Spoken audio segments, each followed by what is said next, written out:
Two, and one.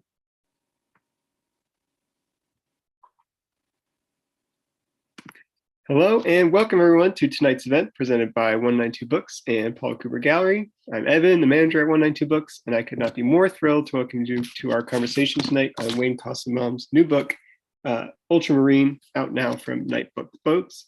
This is the latest in Koestenbaum's series of trance notebooks. These collage poems collect about 4 years of Wayne's freewheeling, free associative notebook entries and transform those snippets into something totally sui generis and totally Wayne Koestenbaum. The beauty and pleasure of this book is letting go and letting Wayne be the guide on a trip into dreams, memory, in and out of reality, in and out of consciousness, across the world, or just to the deli of utopia. We jump from stanza to stanza, line to line, alive with the possibilities of language, never knowing what's around the corner, but that's all part of the fun. This is a book to be read through, picked up at random and flipped through. You're going to find something good on every page. So I really recommend it. I can't recommend it enough, really. And I'm really, really excited that we have Wayne Koestenbaum himself here to talk about it, along with Mónica de la Torre. If you don't already know, Wayne Koestenbaum is a poet, critic, fiction writer, artist, filmmaker, and performer. The latest books of his 22 include Cheerful Scapegoat and Figure It Out, for which we had excellent 192 Books events in the last couple of years. His first feature film, The Collective, premiered at Union Docs in New York in 2021. He's received an American Academy of Arts and Letters Awards in Literature and is a distinguished professor of English, French, and Comparative Literature at the City University of New York Graduate Center. Sorry about that. Maybe most importantly, he's a great reader and a friend to all of us here at 192 Books. Mónica de la Torre is a poet and translator, the author of books such as Happy End, All Welcome, and Public Domain. And her latest book, Repetition 19, is out from Nightboat Books as well. She was a co-editor of Primary Information's Women in Concrete Poetry 1959 through 79, the recipient of the 2022 C.D. Wright Award for Poetry from the Foundation for Contemporary Arts, and she teaches at Brooklyn College. At the end of tonight's program, we'll take some questions from the audience. If you have a question at any point, just email it to evan@192books.com, and I will relay it to Wayne and Mónica. There's a link right below me on this page where you can send those emails. The earlier you ask, the better chance your question will be answered, so send them early and often. So without any further ado, I will hand it over to Wayne Koestenbaum for a reading to start us off. Thanks so much. Thank you, Evan. Those were really your words. The description of my book, those were Evan's words, because I've never heard them before. So thank you, Evan, for that. And thank you, 192 Books, for being this amazing resource for the life of the body and the life of the mind as they intertwine. And thank you, Mónica, whose book I will flash here, published last year by Nightboat Books, Repetition 19, a work of great playfulness and conceptual rigor and comic ease. I think we have, a certain rigor and a certain ease, and certainly comedy is something that we share. And I love Mónica dearly and relish this notion that here we are at CUNY together, and now we're talking together on screen. I'm going to begin by reading just a little bit, 5 minutes from Ultramarine. I'm first going to read the end of notebook number 9, which is called More Kink Per Square Inch, Please. And then I'm going to read the entirety, a short entirety of notebook 10, Clytemnestra's Schnapps. So if anyone's following along, I'm starting on page 81. I like your blue door. I'm not sure I like my blue door. Maybe it needs to be green. My Marxism is soup kitchen songful Warhol volunteering. Are those her breasts on his iPhone?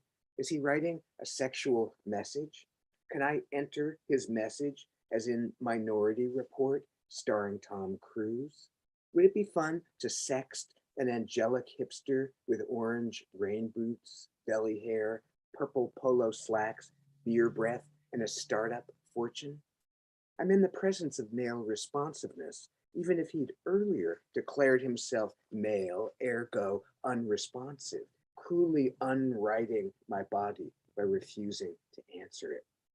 Want some nuts? I'll suggestively ask him, but don't put your fingers in the nut pouch unless you wash your hands first. Red lipstick on her teeth as she encounters his big orange painting, Child Haslam shirtless like Thomas Aikens. Admit that we find Child Haslam's body attractive, ungroomed, scarred, if plenum means auxiliary senses beyond touch and sight and the other pedestrian standbys. Maybe ultramarine is again the solution. Ultramarine as base and superstructure, return and embarkation. Why did I turn my back on stalwart ultramarine's obscuring yet consoling ground?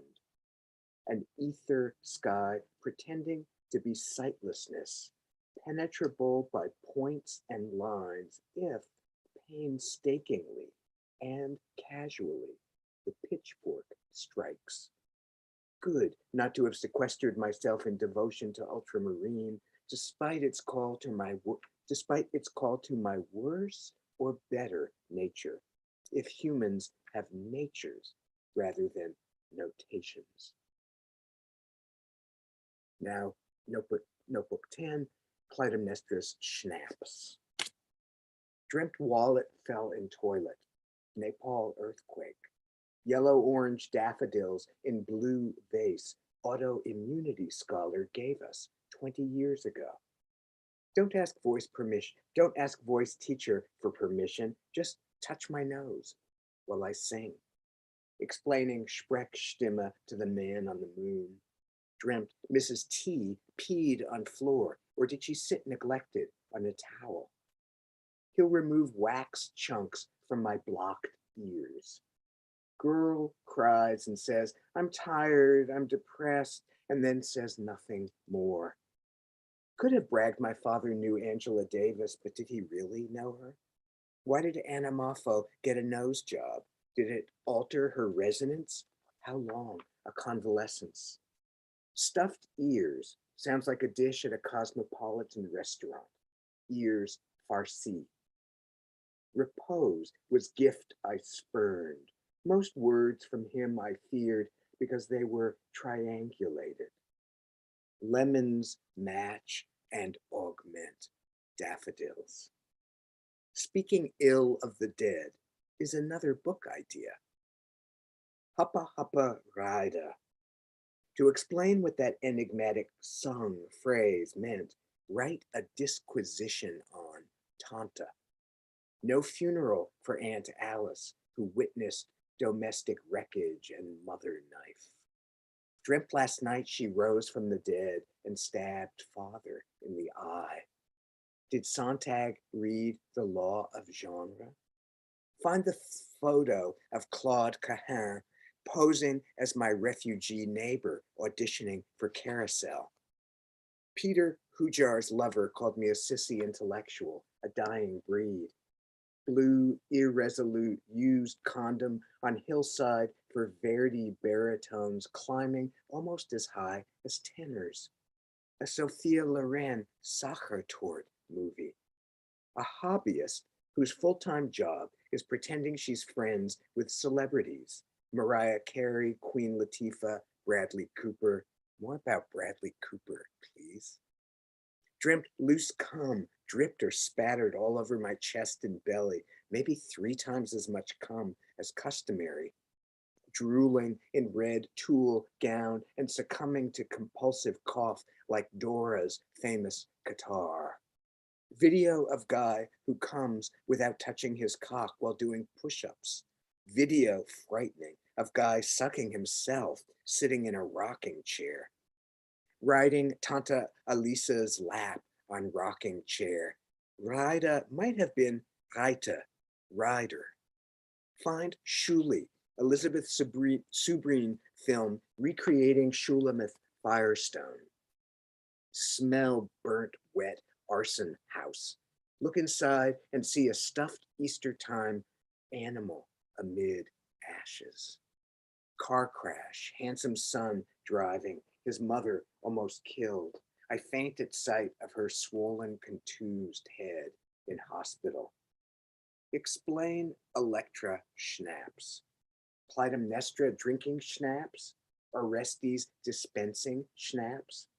Chrysothemis pouring schnapps in her own ears to improve her hearing, or to approach Dionysian origin of Electra's primal thrust? To think and sing, Clytemnestra invents invisible schnapps, viscous in a mouth neutral enough to leave unmodified the rancorous nectar. And now the nectar of conversation begins.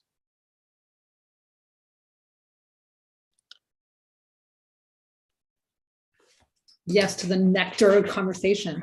It's absolutely delightful to hear you read and just like really have these words in your mouth and then say them and be surprised as you're saying them. That's very palpable in your delivery. You seem to be sharing the joy of listening to yourself saying these things that come from where? Where do they come from? Yes. No, I was going to talk about. Mm-hmm. Whenever I see a video of myself reading, I always think my mouth moves too much. And I once thought I should go on a training project to make my lips move in a more regular and video-friendly fashion. So thank you for finding a morsel of good in my over-enunciation. That is very interesting. I don't think you over-enunciate, but that's really interesting that you would focus on your mouth. Moving, I mean, it is impossible not to move your lips. Now, of course, I'm very self-conscious of the way I am speaking as I deliver these lines. But yeah, it's just, I mean, there's so much here just in this poem and the end of the 9th poem. If humans have natures rather than notations, what a beautiful question that is. If humans have natures rather than notations, of course, the book seems to be saying that perhaps humans have more notations than natures.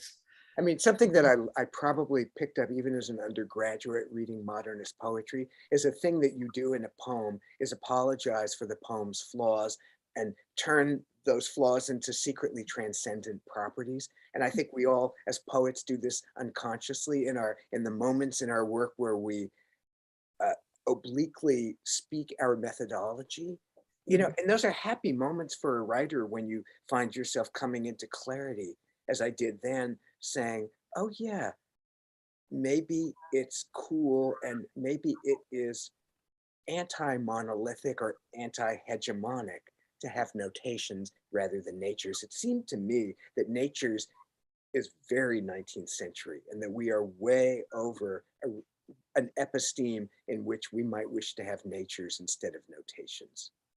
Of course. And if we think about, yeah, of course, the self is a performance, gender is a performance, then of course, nobody ever talks about the notations of the performances, right? We talk about conditioning, but notation introduces so much that's fascinating and at the core of this project. Of course, the annotations of a life lived as it is being lived that then become the notations in the book.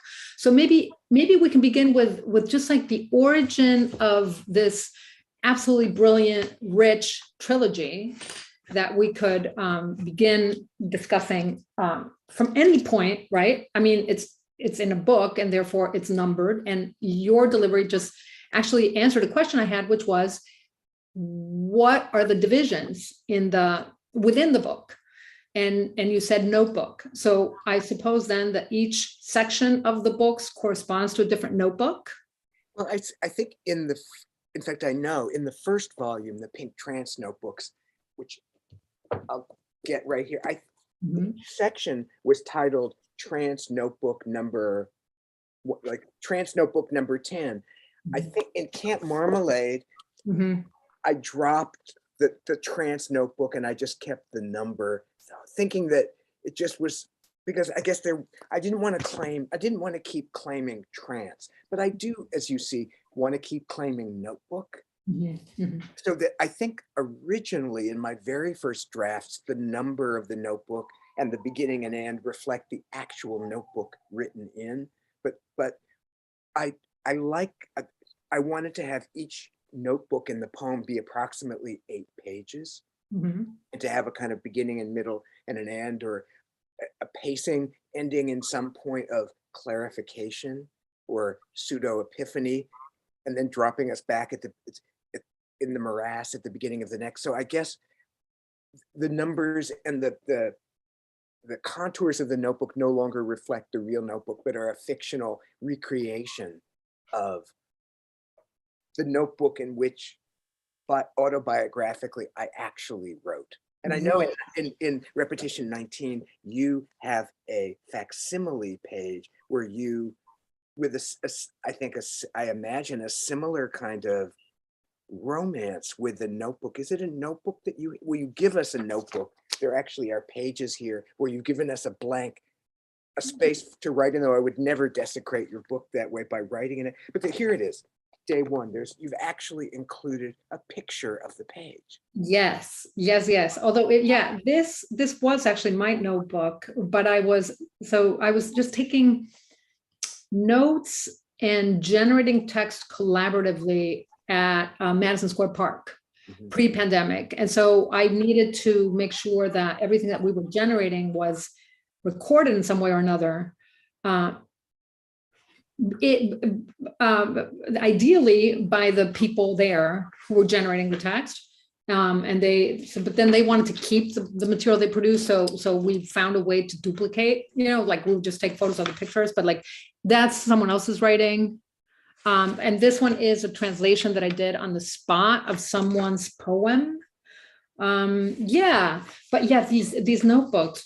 I'm curious then. So I was thinking a lot about the premise of the trilogy, really, and thinking about what it seems like you arrived at a method that proved incredibly productive and generative to write poetry that has the appearance of being, yes, it is coming from a notebook, but yet maybe what people cannot see because you're reading orally. So they're hearing a text that is sequential and where one thing just leads to another. And yet there are all these decisions that you have made that really fragment the text, right? And introduce poetry to it. So there's the conceit of the notebook, but within it, there's all these stacks of stanzas that are absolutely perfect and so modernist, really. And I kept thinking of something really uncool. Maybe it's super uncool, but I was thinking of Pound's vorticism, and how like each stanza is a radiant cluster. That's really what you have. You have these radiant clusters through which ideas are rushing forth, and then they're stacked. And I was curious about, well, you're thinking on lines. You speak about that a lot in many different places, even in your brilliant little movie, Why I Make Movies. You talk about like lines and the cutting, right? And the clicking and the sounds that it produces and the edges that it introduces to these beautiful crystallized observations, thoughts, memories, etc. But the question embedded here is, how was your writing before you had this method of the notebook?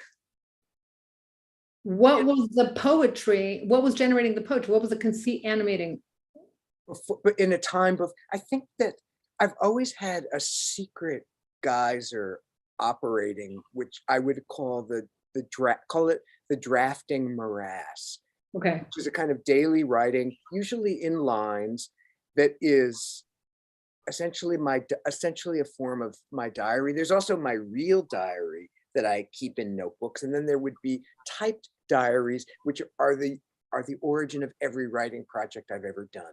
And the process of producing an essay or particularly a poem is domesticating that morass in some way. And then I made this decision at the end of 2012 that I didn't want to have the separation between diary and drafting morass and the work itself. I wanted to keep, familiar with the tradition of the long poem, loving long poems, whether it's like Frank O'Hara's Second Avenue or Huidobro's Altazor, like big cathedral spaces for play and self-fashioning. I decided I wanted to open a notebook, as it were, and say, I'm going to do this for a year. I'm going to keep these kind of mad notebooks. And at the end of the year, I'll see what I can make of them. And I discovered, therefore, at the end of the year of the Pink Trance notebooks, that by dividing the flow into essentially 8-page bits, giving them a title, and having a certain rhythm of continuity, interruption, non sequitur, grammatical sequence, pushing away from autobiography, but having a solid autobiographical core, floating things in a certain way, I could produce what felt to me a new and pleasing way of inhabiting the page for me, that released me from a certain prison of either being an autobiographical poet tethered to my voice, or being a fake language poet, which is a anachronistic way to describe it, but a poet who was using methods of surrealism and things like that to distance himself from his uncool self. Right.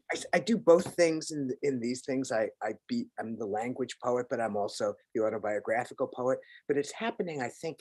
I like your notion of imagism and vorticism and clusters. I was definitely thinking of, obviously Lorene Niedecker, Paul Celan, George Oppen, the cluster artists, the constellation gem makers.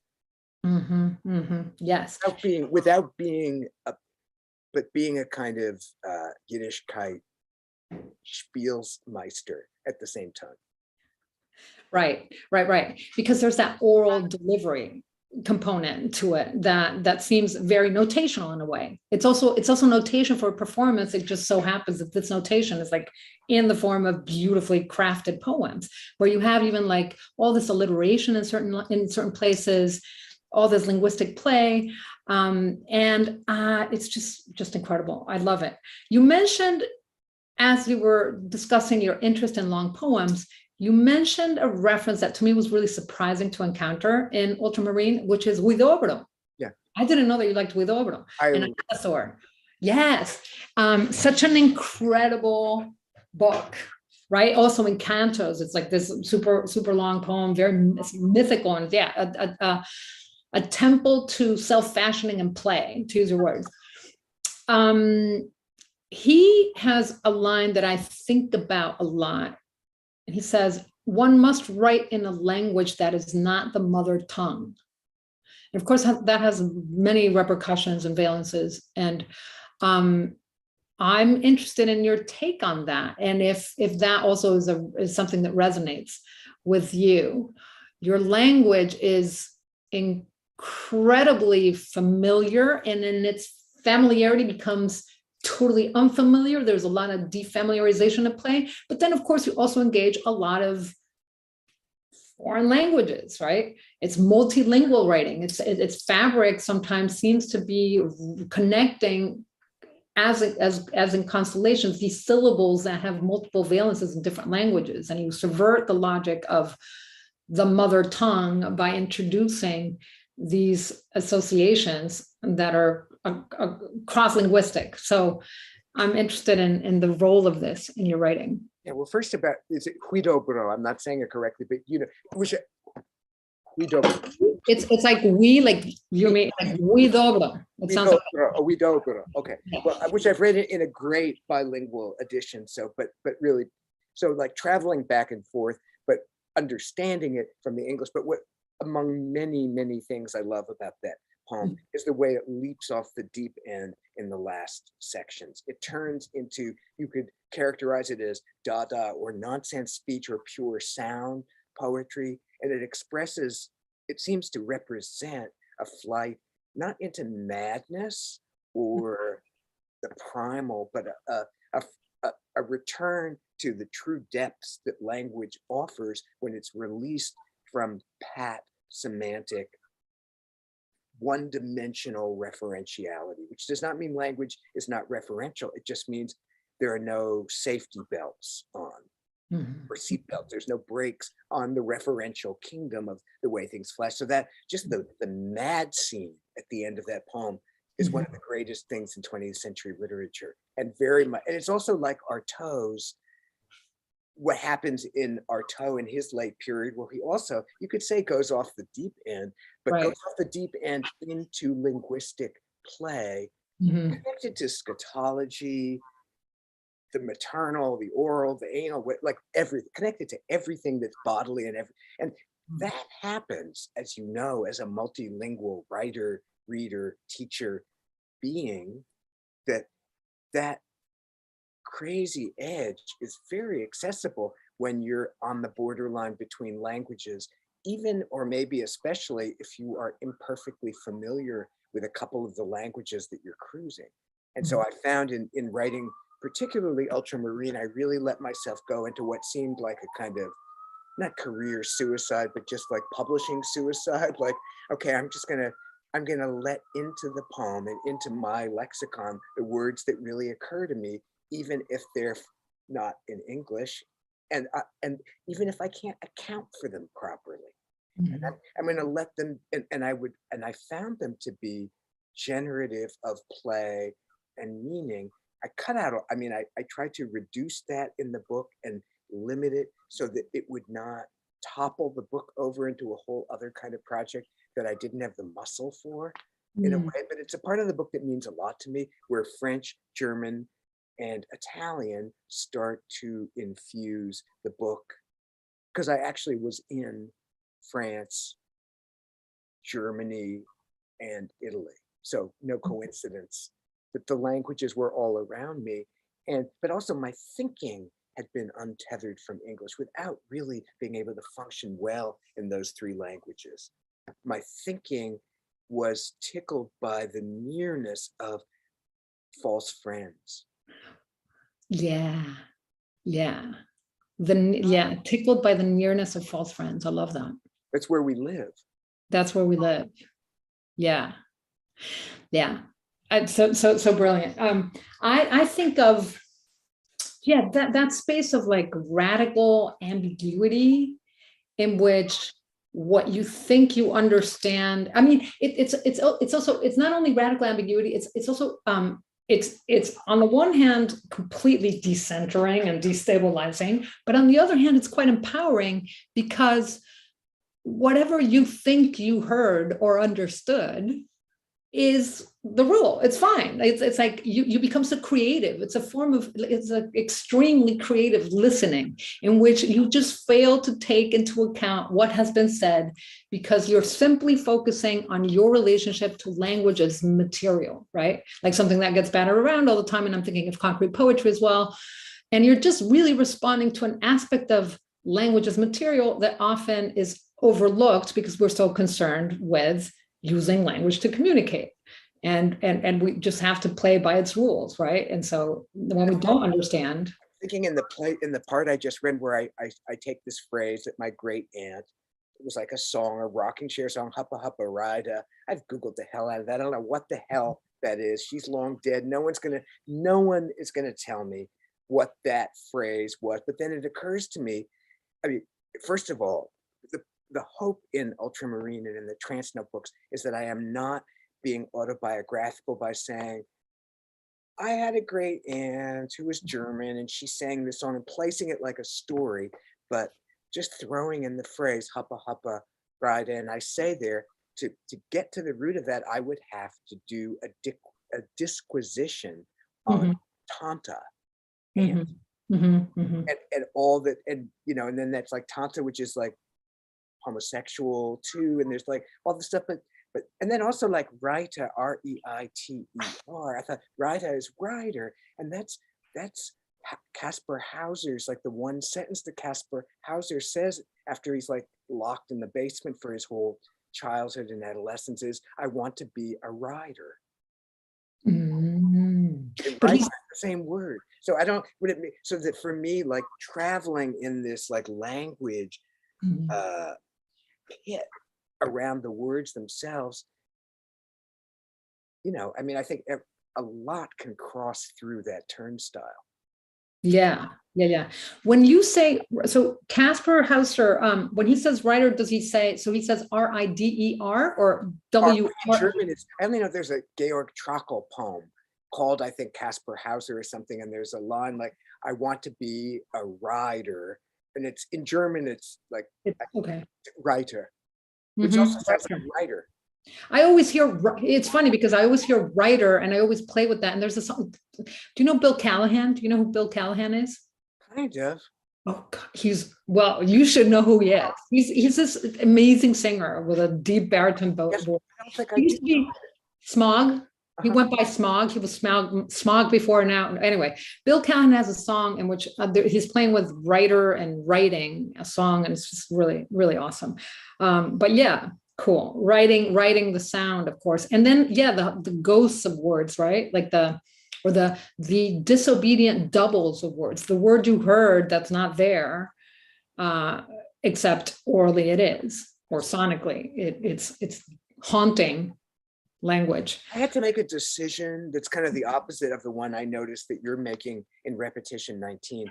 I decided that I would italicize in general most words from French, Italian, and French they were certainly not italicized in my notebook, but I did it because I think there were so many moments where there would be like a particle, like a la or a de or something that would, or that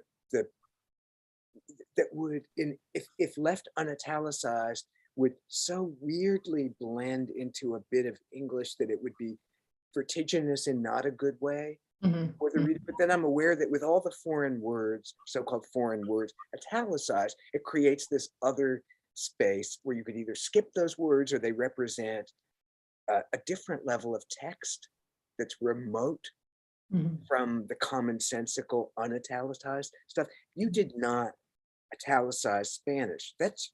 You have more right not to italicize Spanish than I do not to italicize Italian, say.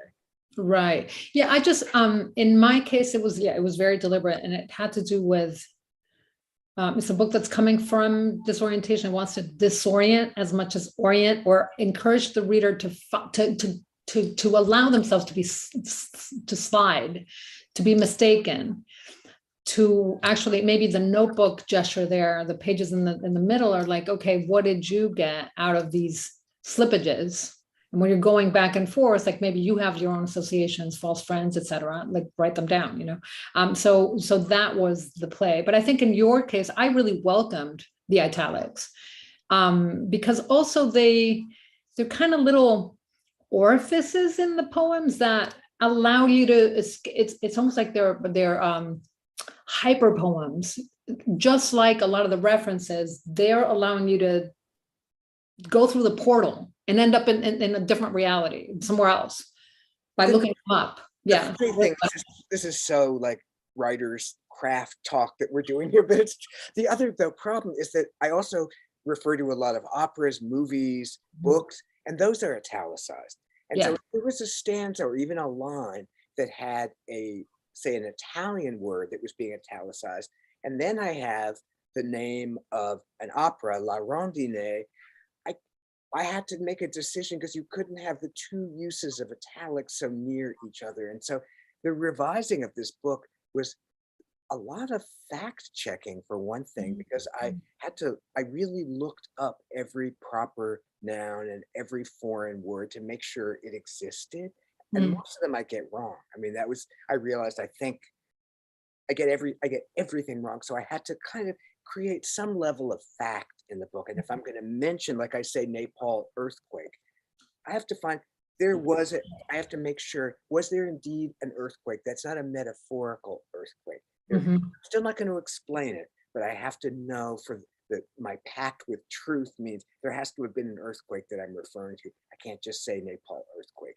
And similarly, with if I say Child Hasm shirtless like Thomas Aikens, I like Child Hasm for many, many, many reasons, partly because his first name is Child, a symbol of the infantile play principle in a way. And then I like to make Child Hasm ungroomed, scarred, and a kind of a sex symbol, which seems like a fun joke to have with the reader.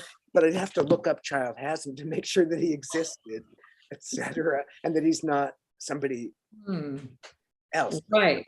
So I guess the last thing I'll say about this is that I use concrete words, including foreign words, a bit as seance stones to play with, but I check to make sure I'm using the stone properly.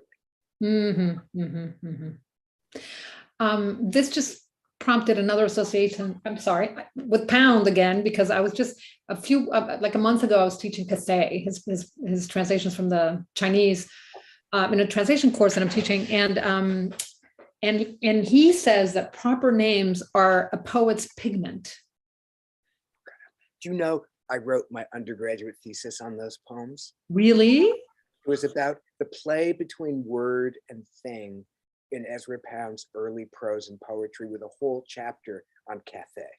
Wow. Because I was, and so but I've completely repressed all that. And I don't really like Pound, Yeah. but I was in those days of the late 70s, I was definitely studying very scrupulously how everywhere in Pound's pre-Cantos poetry, and really pre-deep anti-Semitism poetry, we had plenty of problems already, but nonetheless, he was very obsessed with the way that words seem to represent a thing, an obdurate, marmoreal thing, but that words were somehow also abstract. Like right, like the moved around, but that also words were magical, and that if his whole thing with the ideogram and the mot juste, you have to use that very word which contains its contains its glow. Right. Yeah. Sorry, there was going to be a door open, and it was going to send me out, and it did distract me. Yeah. No, the whole thing with concrete poetry, how it leads to concrete poetry too. Right. It's what you're saying. Yeah. That words is magic. The concrete flash. What is it? A flash of concrete poetry, which is the ideogram for the verb to have. So fascinating. But I would just say with something like ultramarine, I talk about the word ultramarine a lot in the poem, and I have a whole theory when I chose for it to be the title. I worked it out intellectually with myself why the book is called Ultramarine, but I also don't really know what ultramarine means. And I think you could say that's a poet's prerogative and pleasure, but also guilt. The poet's guilt is not quite knowing what ultramarine means for the poem, but trusting that I've delved as much as I could, and that for whatever reason, the word has been a passport into some kind of important play. Now, does it relate at all to your paintings? And that's something else I wanted to talk about. Like in this same notebook number 10, you mentioned Derrida's The Law of Genre, right?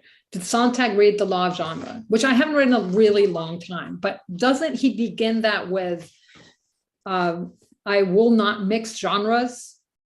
Doesn't he make that claim at the beginning of the essay? I believe you totally.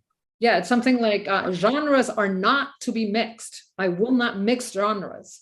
So interesting that that's something that's fascinating about your work, how much of a polymath you are. And you not only do you do so much, you do it so well. You excel at every single medium that you work with. And yet there seems to be very little, like almost no interest in intermedia. Your poems are poems, your stories are stories, your essays are essays, your paintings are paintings.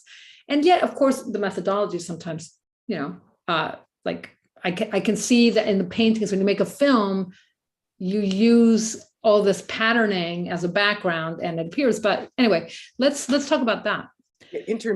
Indeed, my films or videos, whatever you call them, are the only truly intermedia thing I do, where music, speech, written text on the screen, sometimes paintings and painterly superimpositions exist simultaneously. And so I was thinking actually today that in terms of like the forward march of art history and literary history, I'm checking more of the boxes, like a good MFA student who wants to be on the forward march of art history. I'm checking more of the boxes in my films than I do in my other work, which is more obedient to its genres. But in terms of mixing genres, like maybe Sontag, if she read Derrida's imperative, it is Derrida, right? It's his, right? To not mix genres. She was mixing them all the time, though she might not have announced it. I don't think she ever said my essays are fictions. But to some extent, she understood that. She did say at one point when she was accused of plagiarizing Willa Cather or something like that in Sontag's last novel in America, she said something in the New York Times, which I remember finding very moving, because she said something like, it has been a widely understood principle for some time that all literature is a form of quotation. You know, like, where have you been, America? Yeah, of course I'm sampling.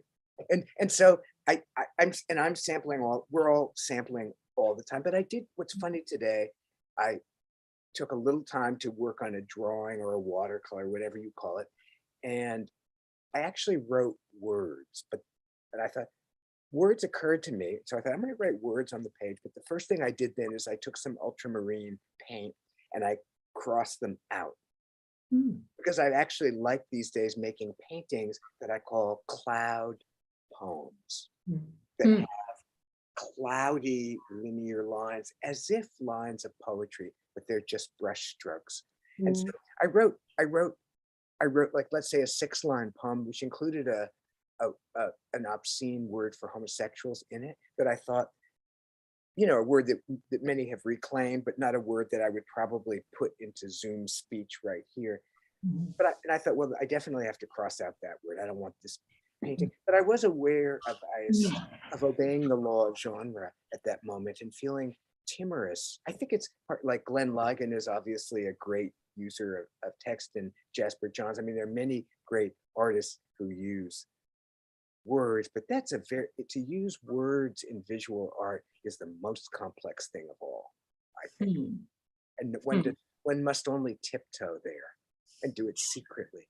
Yeah, and maybe also you don't need to, because you use words everywhere else, right? So maybe that's the space that maybe it's the only space where you don't have to use them. What a relief. You know, I do, but I use a lot of color words in Ultramarine, including the line I read tonight about, like, I like your blue door. I'm not sure I like my blue door. Should it be green?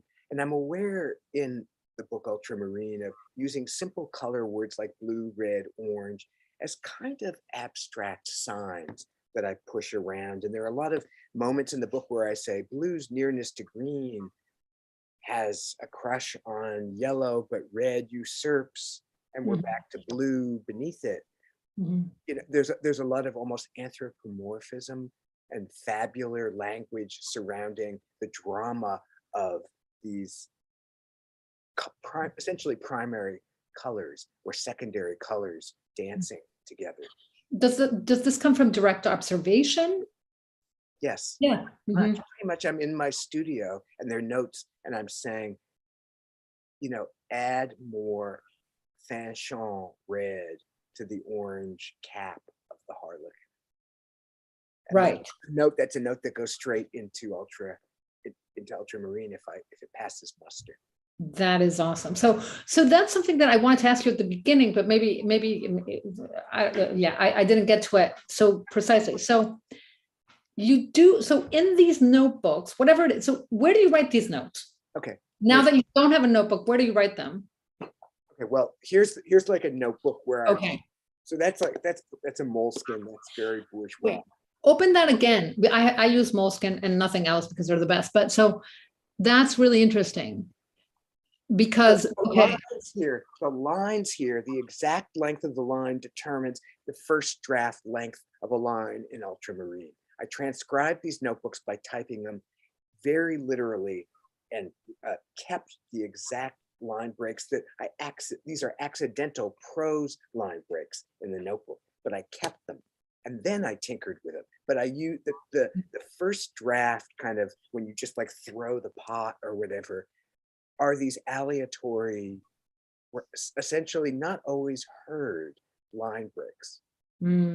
Okay, so but if you have a note to self saying add more fuchsia to that, you will put it in the same notebook? I tried during the years of drafting Ultramarine, like the 4 years of notebooks. Yes, I would have it on a scrap of paper, and I would then transcribe it in the notebook so it could eventually go Okay. to untitled 3rd volume of trilogy. Awesome. And what about your dreams? When do you write your dreams? This is endlessly fascinating. I could speak with you for another like 3 hours about this, but so yeah, when do you write your dreams? You should anywhere. When they pop up in my mind, because a lot of Ultramarine was written in cafes or trains or in transit or sitting on the couch at night. Certainly not in bed in the morning. I never write in bed in the morning. The dream, but because I don't. It's hard to get. Really hard for me to get out of bed. And if it is such a triumph once I get out of bed that I'm not going to wreck it by being all Proust and like hanging out under the weighted blanket. It's tough to get me out of bed. But then once I'm up and then I'm back at my desk or whatever, and I'm writing, or I'm on a train and I'm writing, and I might be just hanging out with false friends, as it were, and then all of a sudden I will remember that I drove to Provincetown in my dream last night, and there was a fight about the biscuits. I'm making that up, but I'm always dreaming about weird cities, like not weird, but cities that I don't have a real hold on, like Chicago, Provincetown. Yeah, I imagined that you had a real hold on Provincetown for some reason. I just pictured you there when I read that dream. Yeah, you have this great dream with Robert Ashley in it, which I thought was relevant. What's Yeah, that? can I read it? Please. Yeah. Okay. So it says, it's notebook number 5. Dreamt poet in underwear by coffee table gave me a secret posthumous message from Robert Ashley, but didn't decipher it. I like to hear that detonate. I mean, I love it. There's always a little sex. I mean, for me, like the recipe for a page of Ultramarine has to be that if there's a dirty thought or whatever, it's going to be in there, and that's going to be the most interesting part to me. It's also going to be if Robert Ashley literally appears, Robert Ashley is going to appear in the book, and I'm not going to say who Robert Ashley was. Understanding that limits the terrain. Everybody knows a Robert, and Ash is. There was even something about ashes and arson. So Ash, and then there's Ashbury, and Ash, Robert Ashley, and then you Google him and you discover, wow, he wrote talk operas. Right, exactly. Which gets us to David Anton, whose death is marked exactly in Ultramarine, and who appears, am I not mistaken, in Repetition 19 as well. What context do you remember? In what context you mentioned David Anton? Yes, I mentioned him. I mentioned him in these letters to Jack Spicer that I wrote on the train. I was in transit and maybe in a trance, writing letters to Jack Spicer on the subject of translation in False Friends. And I remembered that he, in a lecture on Wittgenstein, says that at some point words started looking like corpses on the page. They were just dead on the page, like corpses. And that's what I quote. And then I'm thinking, of course, in writing that, I'm thinking of writing to the dead in letters that I'm speaking to someone who can't hear me. I'm also going off of After Lorca, which is a book I love. It's one of my favorite books. And just, that's what I was thinking about. But just the beauty of Anton, of course, saying that, who first delivers the words and then transcribes them. So let's talk about that. Yeah. What is it about conversation that imparts this life to words? I mean, it's funny because like in Ultramarine and in the Trance project, unlike Robert Ashley, who uses, or at least the work of his I'm familiar with, often uses improvised talk, which is then scored into musical form on the spot, or in various other ways. But the speech itself is treated as a musical pigment, but it's not always scripted speech. And David Anton, who instead of writing poems, gave lectures or poem talks where he improvised and told stories that were then transcribed and with some kind of weird lineation involving spaces became this incredibly interesting poetic document. I'm treating notebook writing, or the real writing that takes place in the notebook, as a form of improvised speech that I treat with a certain amount of reverence, the way Ashley or Anton treat the found speech of verbal improvisation. I'm aware that when I'm writing this stuff, I'm not speaking it, but I am aware that when I'm aware that when I'm creating the public speech of the book, Ultramarine, I'm re-speaking my written speech in a mode I would use publicly, that it is being voiced with, and I would call the overall voice of the book is comedic and melancholy at the same time, and that keeping that spinning as a, I would say it's, maybe in an email to you yesterday, I said something about stand up and shtick and something. Right. I am aware of it being a performance that is intended at least to be partly comic. And that's, so I guess it's I do not mean it to be the lyric poem public speech after which the listener goes, nothing wrong with lyric poetry, and this is lyric poetry in many ways. But when I say here, more kink per square inch, please. Do I have a queer ethic? Yes, I have a queer ethic. That particular voice, do I have a queer ethic? Yes, I have a queer ethic, where it's conversational and it's talking to myself, is the idiom of Ultramarine, and it is connected to Ashley, Anton, and maybe a fear of words seeming like corpses on the page. Yeah. A wish to animate them by letting them spring out. Yes, I have a queer ethic. How much do you think you're also engaging with ventriloquism, in the sense that I was very interested in ventriloquism at some point, as a metaphor for a lot of what we find in writing. The term I was after actually, I was using ventriloquism wrong, but it was acousmatic. And we don't need to get into that, but it's like non-diegetic. The non-diegetic is much more interesting to me in the space of a poem, in which, say, the diegetic mode, if of course it doesn't correspond, but if it did correspond, the diegetic mode is centered. I'm occupying the role of the poet, and I will speak to you as a poet. I will give you the things that you expect from me, right? And so the non-diegetic mode would be like all this random stuff that happened outside the poem that I will bring into the space. And I'm much more interested in that procedure.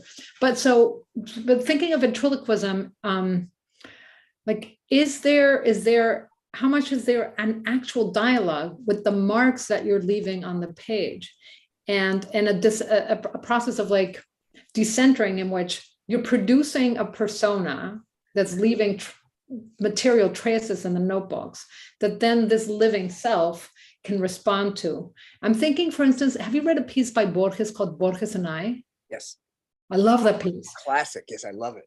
Yeah, and it's that, right? Like all of a sudden, there's this voice on the page who's not me, the living being, and that tension between the two is propelling the writing and produces this chasm and void in a way that's kind of horrifying too. I think that for me, at least, how I finesse the catapult leap from the diegetic lyric eye to the acousmatic. I don't know if I'm using these words correctly, but how I turn something into ventriloquism is by writing so quickly in the notebooks that I lose my traditional habits, which are centered around the eye, and that I start telling my stories in a way that's neighbored by nonsense, but also neighbored by deeper forms of historical sense, like Child Hasm, or Nepal earthquake, even, not to be sacrilegious and say that a text is the same as an earthquake, but that I'm even like mother, father, lover, like words, I rarely say my mother, I say mother. Right, And right. and that's a kind of ventriloquism. I think we're being nudged into question modes. And here's Felix asking a question. Hmm. Color coming through an ecstatic process. Felix asks, I'm going to read it because it's such a smart question. I wonder how much Wayne's take on color and color theory, primary versus secondary, highlights, shadows, changed over the course of the trilogy, and how did that fit alongside his work as a painter? Is there a chronological principle in your work, or is color coming more through an ecstatic process? I think that linguistically, my color use is symbolist, in like the 19th century Baudelaire, etc. sense of symbolism, where I'm using colors symbolically, but not in a fixed way. Mm. So I'm, in a sense, exporting the language of color into the metaphorical linguistic realm.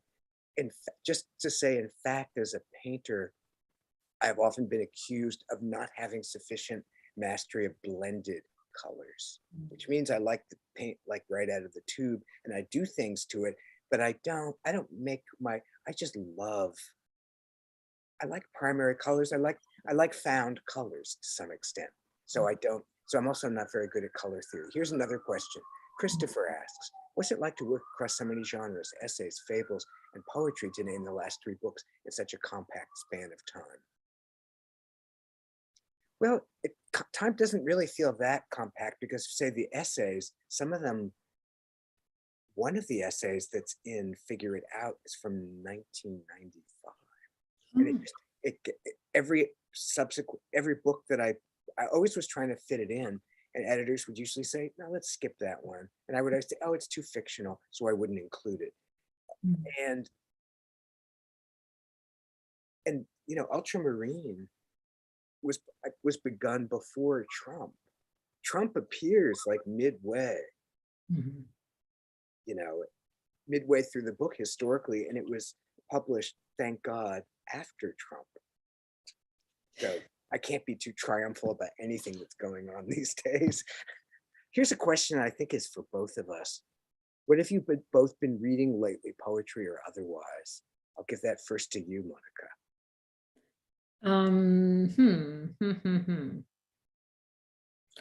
I've been reading Cesar Aira. Cesar Aira, who's a Argentinian fiction writer who writes very short novellas. They're under 100 pages, and he has a brilliant method. Have you read him? Is it Aira? Yes. Yes, I love him. I love him. Yes. The last one I wrote is the last one I read is one that many people have read, and I hadn't gotten to it. The episode on the life of a landscape painter. It's so good. It's so good. The episode in the life of a landscape painter. There we go. So yeah, I've been reading that, but of course I read a lot of poetry because I teach poetry. So I'm always reading poetry, always. Yeah. And I've been spending a lot of time with Wayne's wonderful work. It's been absolutely delightful, joy, like a jolt of energy. What about you, Wayne? Well, I have Borges's poetry in the bathroom. I must tell you, this is a little untoward, but Borges, the translated edition, is it's like for like 2 years. There it is. It's bathroom reading. So I do, and why I read it there rather than elsewhere, I guess it's because I like hanging out with this band. I love Borges. His poetry, I don't really understand where it fits in with the aesthetic of his that I know from his essays and fictions. The poetry operates on, it's almost like he is Pessoa, and there's these different selves that he is in his poetry. And then there's the Spanish there. And so I find it a really wonderful book to wander through the bathtub.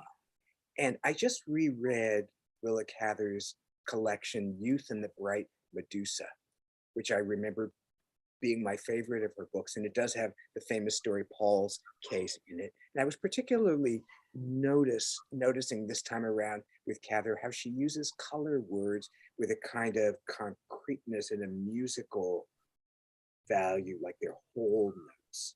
And a sentence will have 3 color words, and they're moved around in a kind of rhythmic way. D.H. Lawrence did that too. I think it was an early 20th century way of being modernist in descriptive landscape writing, is to treat color words as not just referring to the named colors, but as abstract musical elements, which I think is Trockle does it too. Yes. Yes. Okay, we're supposed to wrap Up. up. Yeah. Thank you, Monica. I look forward to many off-camera conversations with you in the coming Ditto. years. So much so. Also, thank you so much. It was such a brilliant conversation. Thank you for hanging out with me. Books. Thank you for inviting me. My joy. It was such a joy. Right. Okay. Bye. Thank you both. I'll show the books as well. Thank you both for coming on. We've got both these books and many more at 192 Books, so please come on by. We're open every day from 11 to 7 for safe and socially distance browsing. You can also get your Cesar era books. I'll probably be listening to Bill Callahan, so you can really complete the set for the whole conversation. I'd like to thank Wayne Koestenbaum and Mónica de la Torre for that wonderful conversation. If you can't make it down to Chelsea, you can also order books through our bookshop.org page.